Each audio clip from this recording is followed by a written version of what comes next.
സഹോദരങ്ങളെ, സുഹൃത്തുക്കളെ, മുമ്പുറം ആണ്ട് നേർച്ചയുടെ ഭാഗമായി മുമ്പുറം തങ്ങളുടെ ലോകം എന്ന വിഷയത്തെ അധികരിച്ച് നടക്കുന്ന ഈ ചരിത്ര സെമിനാറിൽ സംബന്ധിക്കാൻ കഴിഞ്ഞതിലുള്ള സന്തോഷം ഞാൻ ഇവിടെ ആദ്യമായി നിങ്ങളെ അറിയിക്കട്ടെ. ഈ സെമിനാറിൽ 2 മുഖ്യ പ്രബന്ധങ്ങൾ ഇവിടെ അവതരിപ്പിക്കാനുണ്ട്. യഥാർത്ഥത്തിൽ 2 യുവ ഗവേഷകരും പണ്ഡിതരും ആണ് ആ പ്രബന്ധങ്ങൾ അവതരിപ്പിക്കുന്നത്. ഈ സെമിനാറിലെ ചരിത്രപരമായ കാര്യങ്ങളെ സംബന്ധിച്ചുള്ള പ്രധാനപ്പെട്ട ആ 2 പ്രബന്ധാവതരണത്തിന് മുന്നോടിയായി ചില മുഖ്യ വിഷയങ്ങളെ ചെറുതായി ഒന്ന് സൂചിപ്പിക്കുക മാത്രമേ ഞാൻ എൻ്റെ ഈ മുഖ്യപ്രഭാഷണത്തിൽ ഉദ്ദേശിക്കുന്നുള്ളൂ. മമ്പുറം തങ്ങളുടെ ലോകം എന്നത് നമ്മളെ സംബന്ധിച്ചിടത്തോളം ഒരു കഴിഞ്ഞ 1.5 നൂറ്റാണ്ട്, ഏകദേശം 2 നൂറ്റാണ്ട് മുന്നേ കേരളത്തിലെ, വിശേഷിച്ച് മലബാറിലെ ഒരു സാമൂഹ്യ സാംസ്കാരിക രാഷ്ട്രീയ സാഹചര്യത്തെ മുൻനിർത്തി വിശകലനം ചെയ്യേണ്ട ഒരു കാര്യമാണ്. അതുപോലെ തന്നെ ഇന്ന് നമ്മൾ ജീവിക്കുന്ന കേരളത്തിലെയും ഇന്ത്യയിലെയും ലോകത്തിന്റെയും സമകാലികമായിട്ടുള്ള സാഹചര്യം, രാഷ്ട്രീയവും സാമൂഹ്യവും സാംസ്കാരികവുമായിട്ടുള്ള സാഹചര്യം മമ്പുറം തങ്ങൾ ജീവിച്ചിരുന്ന കാലഘട്ടത്തിൽ നിന്ന് വ്യത്യസ്തമാണ്. എന്നാൽ അതോടൊപ്പം തന്നെ മമ്പുറം തങ്ങൾ ജീവിച്ചിരുന്ന കാലഘട്ടത്തിലെ പല രീതിയിലുള്ള പ്രശ്നങ്ങളുടെ തുടർച്ചയും ഇപ്പോൾ നമുക്ക് നമ്മുടെ ചുറ്റിലും വേറെ രീതിയിൽ കാണാൻ കഴിയും എന്നുള്ളതാണ് ഒരു പ്രധാനപ്പെട്ട കാര്യം. അതിലൊരു ഏറ്റവും പ്രാധാന്യം അർഹിക്കുന്ന ഒരു കാര്യം എന്നെനിക്ക് തോന്നിയത്, മമ്പുറം തങ്ങൾ അദ്ദേഹം ജീവിച്ചിരുന്ന കാലഘട്ടത്തിൽ അഭിസംബോധന ചെയ്ത, അദ്ദേഹം മനസ്സിലാക്കുകയും മാറ്റി തീർക്കുകയും പ്രതികരിക്കുകയും ചെയ്ത കുറെ സാമൂഹ്യ രാഷ്ട്രീയ സാംസ്കാരിക സാമ്പത്തിക ക്രമങ്ങളുണ്ട്, അല്ലെങ്കിൽ ചില പ്രശ്നങ്ങളുണ്ട്. അതിനെ സംബന്ധിച്ച് അധ്യക്ഷ പ്രസംഗത്തിലും ആരാധനായിട്ടുള്ള ഉദ്ഘാടകൻ നടത്തിയ പ്രഭാഷണത്തിലും അതിനെ സംബന്ധിച്ചുള്ള പല സൂചനകൾ നൽകിയുണ്ടായി. ഞാനിവിടെ ഒരു ചർച്ചയ്ക്കെന്ന രീതിയിൽ, അല്ലെങ്കിൽ ഇനി ഇവിടെ അവതരിപ്പിക്കുന്ന മറ്റ് പ്രബന്ധങ്ങളുടെ ഒരു ആമുഖം എന്ന രീതിയിൽ ചില കാര്യങ്ങളിൽ പറയുവാനാണ് ആഗ്രഹിക്കുന്നത്.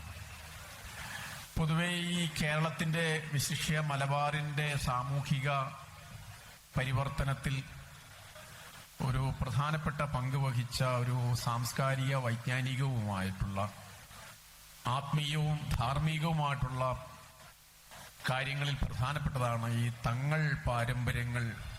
വ്യത്യസ്ത രീതിയിലുള്ള തങ്ങൾമാർ അവരുടെ സാമൂഹിക ഇടപെടലുകൾ, അവരുടെ വിശ്വാസപരമായ പ്രവർത്തനങ്ങൾ, അവരുടെ ധാർമ്മികവും ആത്മീയവുമായിട്ടുള്ള പ്രവർത്തനങ്ങളുടെ ഭാഗമായി സമൂഹത്തിൽ ഉണ്ടായി വന്ന മാറ്റം, അത് ആശയപരമായി അക്കാലത്തെ സമൂഹത്തിൽ, ആ സമൂഹത്തിന്റെ പരിവർത്തനത്തിനും മാറ്റത്തിനും പ്രധാനപ്പെട്ട രീതിയിലുള്ള ആശയമായി അന്ന് അത് സമൂഹത്തിൽ പ്രവർത്തിക്കുകയുണ്ടായി. പിന്നീട് അതിന് പലവിധ രീതിയിലുള്ള തുടർച്ചകളുണ്ടായി.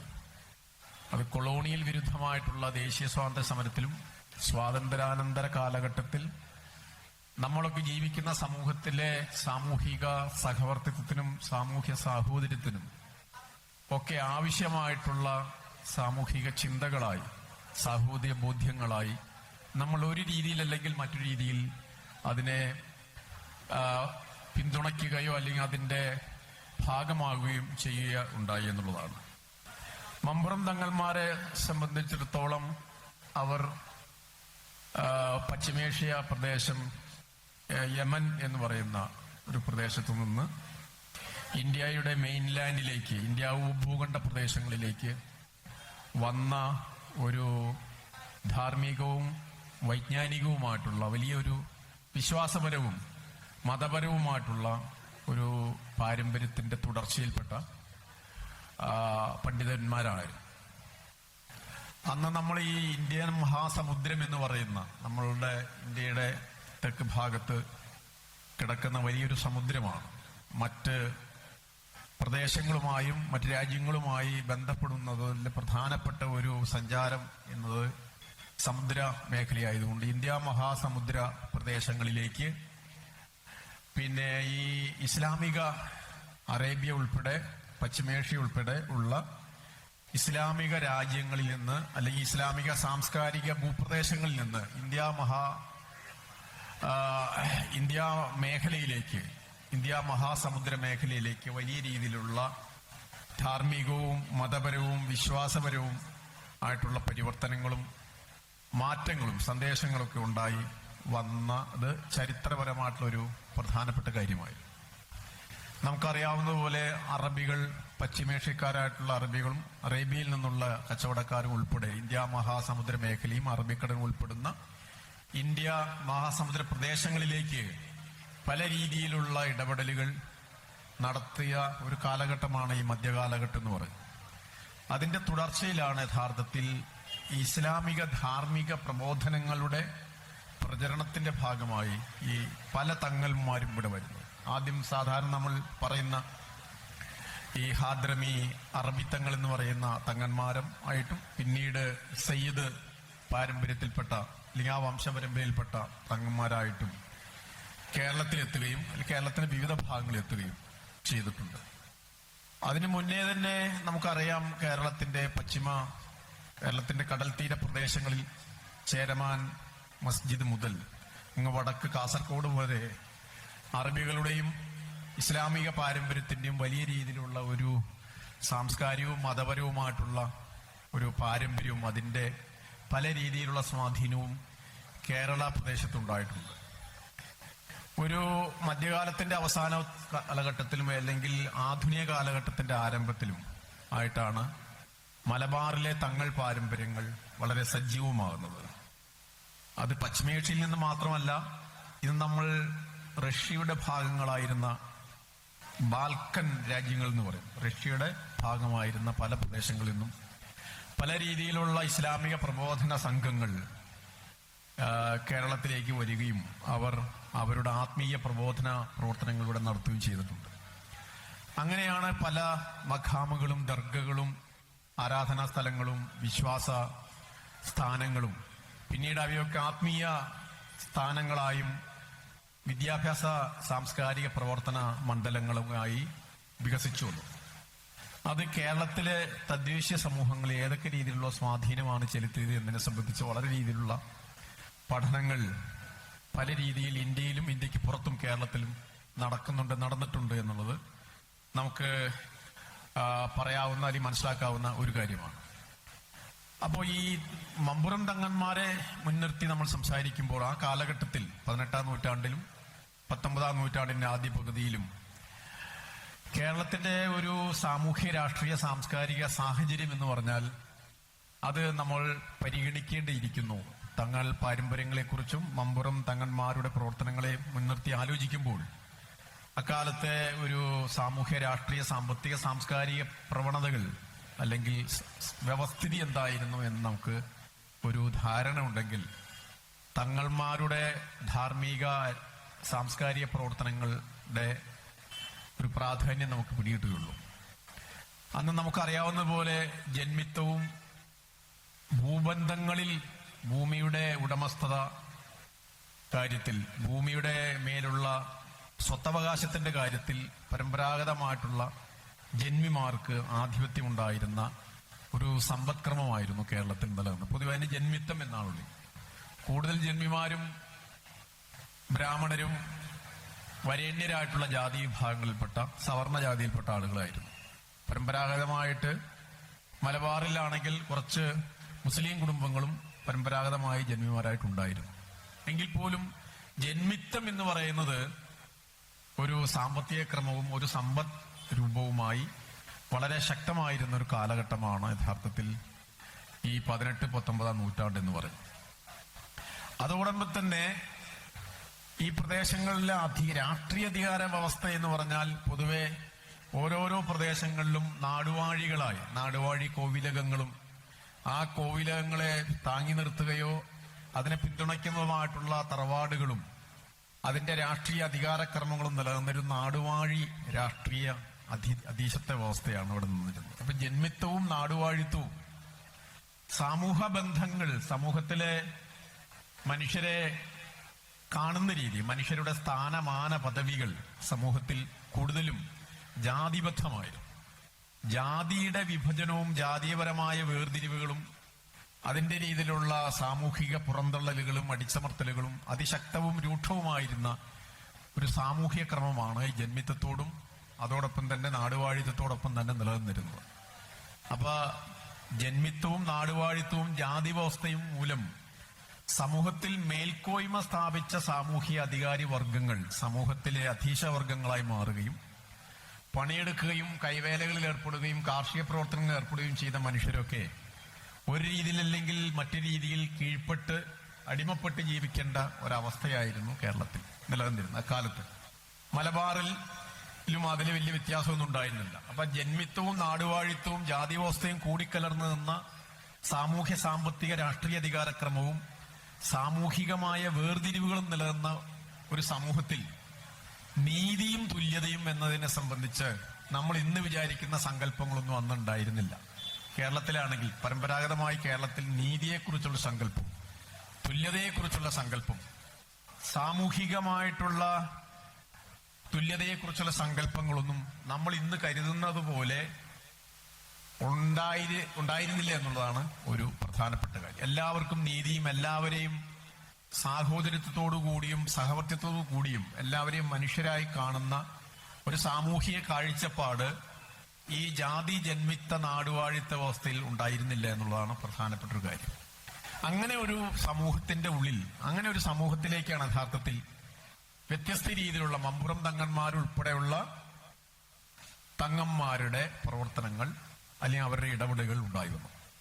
തങ്ങന്മാരുടെ സാമൂഹിക അല്ലെങ്കിൽ ലോകവീക്ഷണം എന്ന് പറയുന്നു, തങ്ങന്മാരുടെ മമ്പുറം തങ്ങന്മാരുടെ ലോകവീക്ഷണം എന്ന് പറയുന്ന അന്നത്തെ ഇസ്ലാമിക ലോകത്ത് നിലനിന്നിരുന്ന രാഷ്ട്രീയവും വൈജ്ഞാനികവും സാമൂഹികവും സാംസ്കാരികവുമായിട്ടുള്ള ചിന്താധാരകൾ, അത് ഇസ്ലാമികമായ പാരമ്പര്യത്തിന്റെ ഒരു ചിന്താധാരയിലാണ് അവർ വളർന്നു വന്നതും അവരുടെ പ്രബോധന പാരമ്പര്യം അവർ ജനിച്ചു വളർന്ന നാട്ടിൽ നിന്നും ഇന്ത്യ പോലെയുള്ള വലിയ വ്യത്യസ്തമായ വലിയ വിപുലമായ ഒരു ഭൂപ്രദേശത്ത് എത്തുകയും ഇവിടെ ഇസ്ലാമിക പ്രബോധന പാരമ്പര്യങ്ങളെ അതിന്റെ ആശയങ്ങളെ പ്രചരിപ്പിക്കുകയും ചെയ്യും.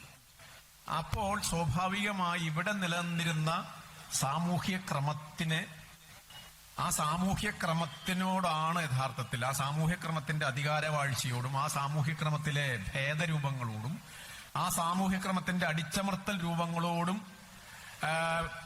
അതുമായി ഇടപെട്ടുകൊണ്ടാണ് ഈ ഇസ്ലാമിക പ്രബോധന പാരമ്പര്യങ്ങൾ യഥാർത്ഥത്തിൽ തങ്ങന്മാർ ഇവിടെ പ്രചരിപ്പിക്കാനും അതിൽ ഇടപെടാനും ശ്രമിച്ചു എന്നുള്ളതാണ് പ്രധാനപ്പെട്ട കാര്യം. അങ്ങനെ ആലോചിക്കുമ്പോഴാണ് മമ്പുറം തങ്ങന്മാരുടെ ലോകം എന്ന് പറയുന്നത് അസമത്വാധിഷ്ഠിതമായിട്ടുള്ള അനീതി നിറഞ്ഞ സാമൂഹ്യ തുല്യതയില്ലാത്ത ഒരു ലോകക്രമത്തെ ഇസ്ലാമിക പാരമ്പര്യത്തിന്റെ മൗലികമായിട്ടുള്ള ഒരു മാനവിക ബോധം മനുഷ്യന്റെ തുല്യതയും അന്തസ്സും ഉയർത്തിപ്പിടിക്കുന്ന ഒരു ഇസ്ലാമിക പാരമ്പര്യത്തിന്റെ മൂല്യങ്ങൾ ഈ തദ്ദേശീയ സമൂഹത്തിൽ നിലനിന്നിരുന്ന അസമത്വത്തെ പരിഹരിക്കുവാനോ അസമത്വത്തിന് മുന്നിൽ അവതരിപ്പിക്കുവാൻ ശ്രമിച്ചുകൊണ്ടാണ് യഥാർത്ഥത്തിൽ ഈ തങ്ങൾ പാരമ്പര്യം കേരളത്തിൽ മലബാറിൽ ഒരു സവിശേഷമായ സാമൂഹിക ബോധമായി, ഒരു സാമൂഹിക ബോധന പ്രക്രിയയായി മാറിയത് എന്നുള്ളത് വളരെ പ്രധാനപ്പെട്ട ഒരു കാര്യമാണ് ഇന്ന് നമ്മൾ ആലോചിക്കുമ്പോഴാണ്. അപ്പൊ സാമൂഹിക നീതിയും സാമൂഹ്യ തുല്യതയും അതായത് തദ്ദേശീയ സമൂഹങ്ങളിൽ നിലനിൽക്കാതിരുന്ന ഒരു അസമത്വാധിഷ്ഠിതമായ ജന്മിജാതി നാടുവാഴിത്ത സമൂഹത്തിന്റെ ഉള്ളിൽ മനുഷ്യന്റെ ഇടയിൽ നീതി എങ്ങനെ പ്രചരിപ്പിക്കാം, നീതി എങ്ങനെ ഒരു സാമൂഹ്യ സാഹോദര്യമായി വളർത്തിയെടുക്കുകയും അതിനാവശ്യമായിട്ടുള്ള നീതിബോധ്യങ്ങളെയും മാനവിക ചിന്തയെയും ഒരു സാമൂഹിക സാഹോദര്യ ജീവിതത്തിനു വേണ്ടി മനുഷ്യരെ ഇവിടെ സൂചിപ്പിച്ചതുപോലെ സമൂഹത്തിൽ മൈത്രി, കരുണ, അനുകമ്പ, മൈത്രിയുടെയും സാമൂഹിക സാഹോദര്യത്തിന്റെ സാമൂഹ്യ മൈത്രി, മതവിഭാഗങ്ങളും ജാതി വിഭാഗങ്ങളും തമ്മിലുള്ള സാമൂഹിക മൈത്രിയായിട്ട് അതിനെ ജനങ്ങളിലേക്ക് എത്തിക്കുക. രണ്ട്, സാമൂഹികമായ സാഹോദര്യം, വ്യത്യസ്ത സമുദായങ്ങളും ജാതികളും മതങ്ങളും നിലനിന്നൊരു സമൂഹത്തിന്റെ ഉള്ളിൽ സമൂഹത്തിൽ സാഹോദര്യം എന്ന് പറയുന്നത്, സാഹോദര്യ ചിന്ത എന്ന് പറയുന്നത് ഒരാശയമായി സാമൂഹ്യ ജീവിതത്തിൽ നിലനിർത്തുന്നതിനും വളർത്തിക്കൊണ്ടുവരുന്നതിനും എങ്ങനെ ഇസ്ലാമിക ചിന്ത ഒരു സാമൂഹിക ബോധന പ്രക്രിയയായി, സാമൂഹിക ബോധനാശയമായി വളർത്തിക്കൊണ്ടുവരിക എന്നുള്ളത് ഈ തങ്ങൾ പാരമ്പര്യങ്ങളിൽ ഒരു പ്രധാനപ്പെട്ട ഒരു കാര്യമാണ്. അങ്ങനെ വരുമ്പോഴാണ് നമ്മൾ ഇന്ന് പൊതുവെ പറയുന്ന ഈ സാമൂഹിക നീതി എന്ന് പറയുന്ന സങ്കല്പം. സമൂഹത്തിൽ നീതി, എല്ലാവർക്കും നീതി കിട്ടുന്ന, എല്ലാവർക്കും നീതിയുക്തമായി അന്തസ്സോടുകൂടി ജീവിക്കുവാനുള്ള ഒരു അവസരം സമൂഹത്തിൽ ഉണ്ടാവുക എന്ന്, എല്ലാ മനുഷ്യനെയും മനുഷ്യനായി മനുഷ്യന്റെ അന്തസ്സിനെ അംഗീകരിച്ചുകൊണ്ട് ജീവിക്കുന്ന ഒരവസരം, ഒരു സാമൂഹ്യ സാഹചര്യം ഉണ്ടാക്കി കൊണ്ടുവരുന്നതിനാവശ്യമായിട്ടുള്ള ധാർമ്മികമായ പ്രബോധനങ്ങൾ ആവശ്യമാണ്. നിയമപരമായ സാമൂഹ്യ തുല്യതയുടെയും സാമൂഹ്യ നീതിയുടെയും നിയമപരമായിട്ടുള്ള കാര്യങ്ങൾ അത് നിയമപരമായി ഉറപ്പാക്കേണ്ടത് ഒരു ഭരണകൂടത്തിന്റെ ആവശ്യമാണ്. ഭരണകൂടത്തിന്റെ ഉത്തരവാദിത്തമാണ് സമൂഹത്തിൽ നീതിയും തുല്യതയും നിയമപരമായി ഉറപ്പാക്കുകയും നിയമവാഴ്ചയിലൂടെ എല്ലാവർക്കും തുല്യത ഉറപ്പാക്കുന്നതെങ്കിൽ സമൂഹത്തിൽ നീതിയുടെയും കരുണയുടെയും മാനവികതയുടെയും അന്തസ്സിന്റെയും മൂല്യങ്ങളെ പ്രചരിപ്പിക്കേണ്ടത് എപ്പോഴും ധാർമ്മികമായിട്ടുള്ള ഒരു ഉത്തരവാദിത്തമാണ്, ഒരു ധാർമ്മിക ജീവിതത്തിന്റെ ഭാഗമാണ്. സാമൂഹിക ജീവിതത്തിൽ മനുഷ്യർ തമ്മിൽ പങ്കിടേണ്ടതും മനുഷ്യർ തമ്മിൽ പാലിക്കേണ്ടതുമായിട്ടുള്ള മൂല്യങ്ങളാണ് തുല്യതയെക്കുറിച്ചും നീതിയെക്കുറിച്ചുള്ള മനുഷ്യന്റെ പാരസ്പര്യ ജീവിതത്തിൽ അത് ഉണ്ടാക്കിയെടുക്കേണ്ട ആവശ്യമുണ്ട്. അതെപ്പോഴും ധാർമ്മികവും മതപരവും വിശ്വാസപരവുമായ തലങ്ങളിലൂടെയാണ് സമൂഹത്തിന്റെ ഉള്ളിൽ പ്രചരിക്കുക സ്വാഭാവികമായി. അത് തങ്ങളുടെ മനുഷ്യനെ തുല്യനായി കാണേണ്ടതും മനുഷ്യന്റെ അന്തസ്സിനെ മാനിക്കേണ്ടതും മനുഷ്യനെ നീതിയോടുകൂടി മനുഷ്യന്റെ അവകാശങ്ങളെ അംഗീകരിക്കേണ്ടതും എന്റെ മതപരമായ ധാർമ്മികമായ ഉത്തരവാദിത്തമാണ് എന്നൊരാൾ ബോധ്യം വരുമ്പോഴാണ് തന്റെ വിശ്വാസത്തിന്റെ ഭാഗമായി നീതി എന്ന് പറയുന്നത് സമൂഹത്തിൽ നിലനിൽക്കേണ്ട ഒരു ആവശ്യമായി യഥാർത്ഥത്തിൽ വിശ്വാസികൾ നിലനിർത്തേണ്ടതും വിശ്വാസികൾ മനസ്സിലാക്കേണ്ടതും അവരുടെ വിശ്വാസ ധാർമ്മിക ജീവിതത്തിന്റെ ഭാഗമായി സമൂഹത്തിലെ നീതി സങ്കല്പങ്ങളെ ഉയർത്തിപ്പിടിക്കേണ്ടത്. അങ്ങനെയുള്ള നീതി സങ്കല്പങ്ങളെ ഉയർത്തിപ്പിടിക്കുവാൻ ആവശ്യമായ ഒരു മതപരമായ പ്രബോധന സംസ്കാരം നിർമ്മിച്ചു എന്നുള്ളതാണ് യഥാർത്ഥത്തിൽ തങ്ങൾമാർ, മമ്പുറം തങ്ങന്മാർ ഉൾപ്പെടെയുള്ള കേരളത്തിലെ മലബാറിലെ തങ്ങൾ പാരമ്പര്യങ്ങൾ കേരളീയ സമൂഹത്തിൽ സാംസ്കാരികമായി ധാർമ്മികമായി മതപരമായി വിശ്വാസപരമായി സൃഷ്ടിച്ചതെന്നുള്ളത് വളരെ പ്രധാനപ്പെട്ട ഒരു കാര്യമാണ്. അതാണ് നമ്മുടെ സമകാലികമായ ഒരു ആവശ്യകത. മമ്പുറം തങ്ങളുടെ ലോകം എന്ന് പറയുന്നത് ഞാൻ സൂചിപ്പിച്ചതുപോലെ സാമൂഹ്യ അസമത്വങ്ങളും അടിച്ചമർത്തകളും രാഷ്ട്രീയ കോയ്മകളും നിലനിന്നിരുന്ന ജന്മിത്വത്തിന്റെയും നാടുവാഴിത്തത്തിന്റെയും അതോടൊപ്പം തന്നെ വിദേശ പരമാധികാരം ഇവിടെ അടിച്ചേൽപ്പിച്ച ഈസ്റ്റ് ഇന്ത്യ കമ്പനി, ബ്രിട്ടീഷ് പരമാധികാരം, പിന്നീട് ബ്രിട്ടീഷ് ഗവൺമെന്റ് ഏർപ്പെടുത്തിയ രാഷ്ട്രീയ പരമാധികാരവും അവർ ഏർപ്പെടുത്തിയ നിയമ സംവിധാനങ്ങളും അവർ ഏർപ്പെടുത്തിയ ഭൂനികുതി വ്യവസ്ഥയും ബ്രിട്ടീഷുകാർ ഏർപ്പെടുത്തിയ പാശ്ചാത്യ നിയമങ്ങളും അതെല്ലാം തന്നെ അടിസ്ഥാനപരമായി ഇവിടുത്തെ ജന്മിത്വത്തെയും ജാതി വ്യവസ്ഥയും ഇവിടുത്തെ പരമ്പരാഗതമായ അധികാര വ്യവസ്ഥയും സംരക്ഷിക്കുന്നതായിരുന്നു. ബ്രിട്ടീഷ് നിയമവ്യവസ്ഥ അടിസ്ഥാനപരമായി ജന്മിത്വത്തെ ഇല്ലാതാക്കുന്നതോ സാമൂഹ്യ അനീതികളെ ഇല്ലാതാക്കുന്നതോ ജാതി വ്യവസ്ഥയെ ഇല്ലാതാക്കുന്ന നിയമങ്ങളായിരുന്നില്ല. ബ്രിട്ടീഷുകാർ സ്വാഭാവികമായി കൊണ്ടുവന്ന പാശ്ചാത്യ നിയമങ്ങൾ ചിലതൊക്കെ ഭരണപരമായ രീതിയിൽ ജനങ്ങൾക്ക് ചില രീതിയിൽ ആശ്വാസകരമായിരുന്നെങ്കിൽ പോലും ചൂഷണ വ്യവസ്ഥ എന്ന രീതിയിൽ അത് ജന്മിത്വത്തെ പിന്തുണയ്ക്കുകയും പരമ്പരാഗതമായ ജന്മിത്വത്തെ നിയമപരമായി പിന്തുണയുള്ള ബ്രിട്ടീഷ് നിയമങ്ങൾ സംരക്ഷിക്കുന്ന ഒരു ഭൂടമാവാഴ്ചയായി മാറ്റി തീർക്കുകയും പരമ്പരാഗതമായി ഇവിടെ നിലനിന്നിരുന്ന വരേണ്യജാതി വിഭാഗങ്ങളെ ബ്രിട്ടീഷുകാരുടെ ഉദ്യോഗസ്ഥന്മാരും ബ്രിട്ടീഷുകാരെ പിന്തുണയ്ക്കുന്ന ആളുകളാക്കി മാറ്റുകയും ചെയ്യുന്ന ഒരു രാഷ്ട്രീയ ക്രമത്തെയാണ് ബ്രിട്ടീഷുകാർ സൃഷ്ടിച്ചത്. അതുകൊണ്ട് തന്നെ ഇവിടുത്തെ സാമൂഹ്യ നീതിയും തുല്യതയും മാനവികതയും സാഹോദര്യബോധവും നിർമ്മിക്കുന്നതിന് ബ്രിട്ടീഷുകാരുടെ നിയമവാഴ്ചയോ ബ്രിട്ടീഷ് ഭരണമോ സാധ്യമാകുമായിരുന്നില്ല എന്നുള്ളതാണ് ഒരു യാഥാർത്ഥ്യം. അപ്പോ സ്വാഭാവികമായും ഇസ്ലാമിക പ്രബോധന പാരമ്പര്യങ്ങളുടെ മൂല്യങ്ങളെയും അതിന്റെ ലോകബോധത്തെയും അതിന്റെ മനുഷ്യസങ്കല്പത്തെയും ഉയർത്തിപ്പിടിച്ചുകൊണ്ട് ഒരു സാമൂഹിക സാഹോദര്യവും സമൂഹത്തിൽ തുല്യതയ്ക്ക് വേണ്ടിയുള്ള ശ്രമത്തിന്റെ ഭാഗമായി സാമൂഹിക നീതി സങ്കല്പങ്ങളും വിശ്വാസപരവും ധാർമ്മികവുമായിട്ടുള്ള ഒരു ആവശ്യമായി ഉയർത്തിക്കൊണ്ടുവരേണ്ടത് തങ്ങൾമാരുടെ ഒരു പ്രധാനപ്പെട്ട കാര്യമായിരുന്നു. അതാണ് തങ്ങന്മാരുടെ ലോകവീക്ഷണത്തിന്റെ ഒരു പ്രധാനപ്പെട്ട കാര്യം. കർമ്മശാസ്ത്രപരവും മതപരവുമായ കാര്യങ്ങളെ സംബന്ധിച്ച് ഇവിടെ പറഞ്ഞു കഴിഞ്ഞു.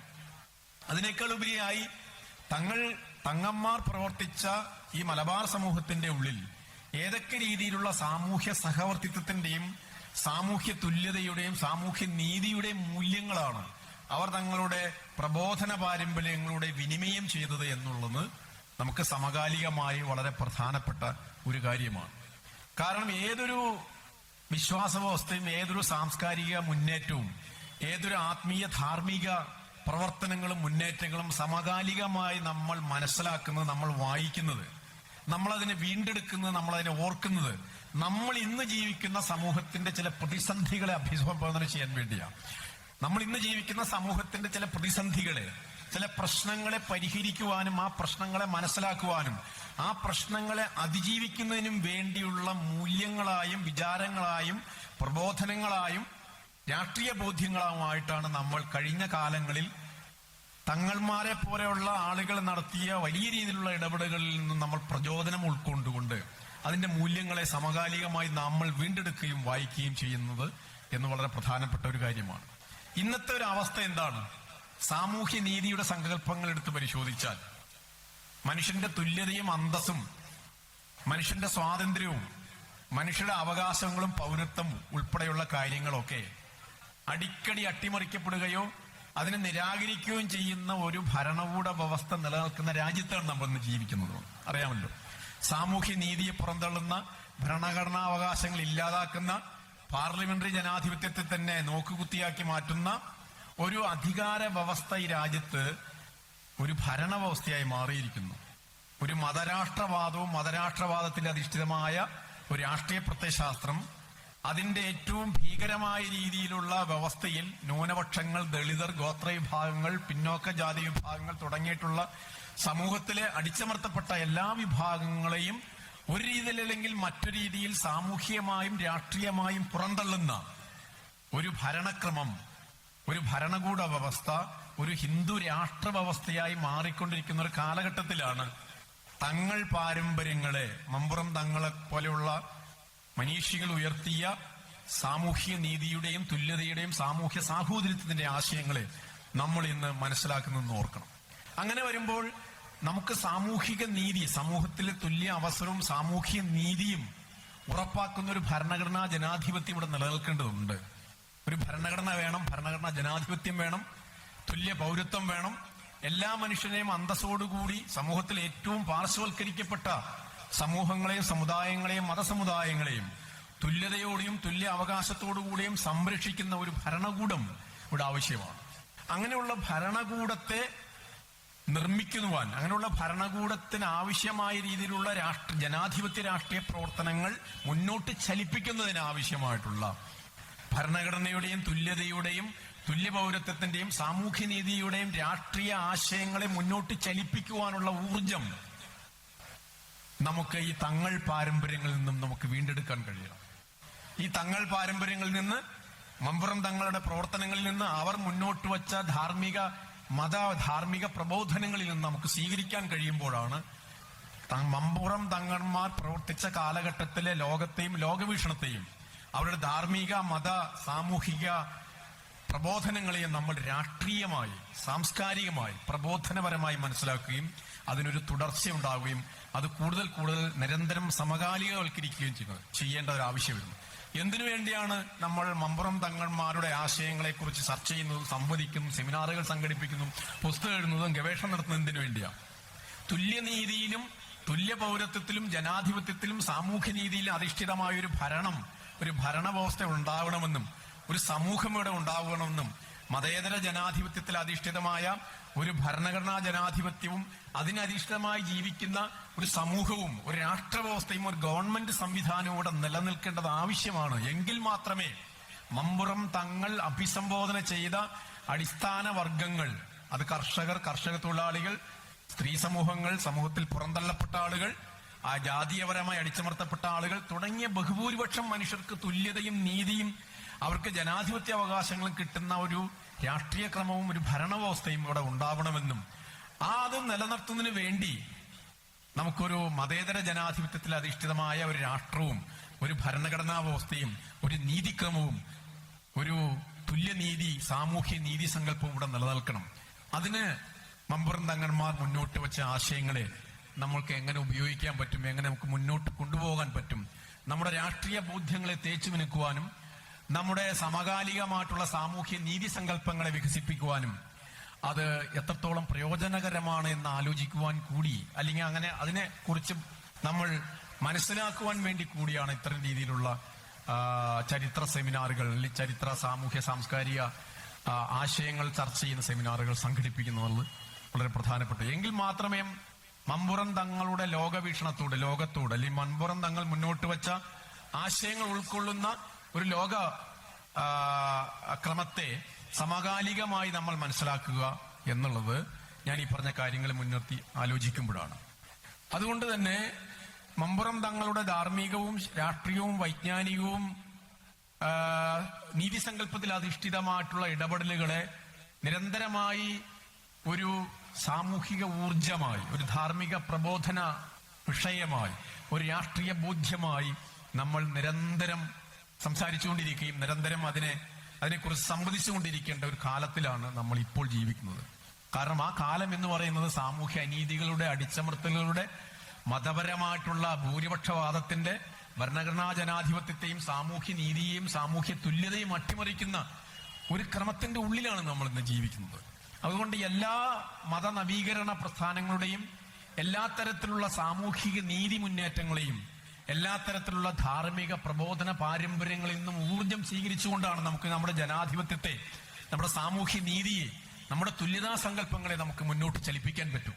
അതുകൊണ്ടാണ് നമ്മൾ ഇതുപോലെയുള്ള തങ്ങൾ പാരമ്പര്യങ്ങളെയും മത നവീകരണ മുന്നേറ്റങ്ങളെയും സാമൂഹ്യ നീതി പ്രക്ഷോഭങ്ങളെയും അസമത്വത്തിനെതിരായിട്ടുള്ള കൊളോണിയൽ വിരുദ്ധമായിട്ടുള്ള ജന്മിത്ത വിരുദ്ധമായ ആശയങ്ങളെയും എല്ലാം സ്വീകരിച്ചുകൊണ്ട് അതിനെ സമകാലികമായി നമ്മുടെ സമൂഹം അനുഭവിക്കുന്ന പ്രതിസന്ധികളെയും രാഷ്ട്രീയപരമായ ആവശ്യങ്ങളെയും മുൻനിർത്തി നിരന്തരം സമകാലികവൽക്കരിക്കുമ്പോഴാണ് നമ്മൾ തങ്ങൾമാർ നടത്തിയ പ്രവർത്തനങ്ങളോട് നീതിയുക്തമായി പ്രതികരിക്കുകയും അതിൽ നിന്ന് ഊർജം സ്വീകരിക്കുന്നത് എന്ന് ഓർമ്മിപ്പിക്കുകയാണ്. ഏതായാലും എന്റെ ഈ സംഭാഷണം ഞാൻ ചുരുക്കുകയാണ്. ഇസ്ലാമിന്റെ വിമോചന സങ്കല്പവും നീതിബോധ്യങ്ങളും മാനവിക വിചാരങ്ങളും ഉൾക്കൊള്ളുന്ന ഒരു ലോകവീക്ഷണമായിരുന്നു യഥാർത്ഥത്തിൽ മമ്പുറം തങ്ങന്മാർ അവരുടെ പ്രബോധന പാരമ്പര്യത്തിന്റെ അടിത്തറയാക്കി നിലനിർത്തിയതെന്ന് ഉള്ളത് നമ്മൾ മറന്നുകൂടാ. അതിന്റെ ഭാഗമായി സാമൂഹികമായിട്ടുള്ള എല്ലാ ജനവിഭാഗങ്ങളും പാരസ്പര്യപ്പെട്ട് ജീവിക്കുന്ന ഒരു സാഹോദര്യ ബോധം, സാഹോദര്യം സമൂഹത്തിലാണ് ഉണ്ടാവേണ്ടത്. സമൂഹത്തിലെ വ്യത്യസ്ത സാമൂഹ്യ വിഭാഗങ്ങൾ തമ്മിലുള്ള പാരസ്പര്യ ഇടപാടുകളിലാണ്, അവരുടെ തമ്മിലുള്ള പാരസ്പര്യ കൂടിച്ചേരലുകളിലാണ്, അവർ തമ്മിലുള്ള നീതിബോധ്യങ്ങളുടെ വിനിമയങ്ങളിലാണ് യഥാർത്ഥത്തിൽ സാഹോദര്യം നിലനിൽക്കുന്നത്. സാഹോദര്യം വ്യക്തിയാധിഷ്ഠിതമായി മാത്രമല്ല, വ്യക്തികൾ തമ്മിൽ സാഹോദര്യ ബോധത്തോടുകൂടി അവരുടെ ദൈനംദിന ഇടപാടുകൾ നടത്തുമ്പോഴാണ് സാമൂഹിക സാഹോദര്യം എന്നുള്ളത് ഒരു പ്രധാനപ്പെട്ട ജീവിത കാഴ്ചപ്പാടായി മാറും. സമൂഹത്തിൽ സാഹോദര്യം നിലനിൽക്കണമെങ്കിൽ വ്യക്തികളും സമൂഹങ്ങളും മതജാതി വിഭാഗങ്ങളും തങ്ങളുടെ പാരസ്പര്യപരമായ ദൈനംദിന ഇടപെടലുകളിൽ ഒരു നീതിബോധ്യമായി, ഒരു ധാർമ്മിക വിചാരമായി, ഒരു വിശ്വാസത്തിന്റെ ബാധ്യതയായി അത് നിലനിർത്തുവാൻ നമ്മൾ ബാധ്യസ്ഥരാണ് എന്നുള്ളതാണ് തങ്ങൾ പാരമ്പര്യങ്ങളിൽ നിന്ന്, മമ്പുറം തങ്ങൾമാരുടെ പാരമ്പര്യങ്ങളിൽ നിന്ന്, അവരുടെ വിശ്വാസ ധാർമ്മിക ബോധ്യങ്ങളിൽ നിന്ന്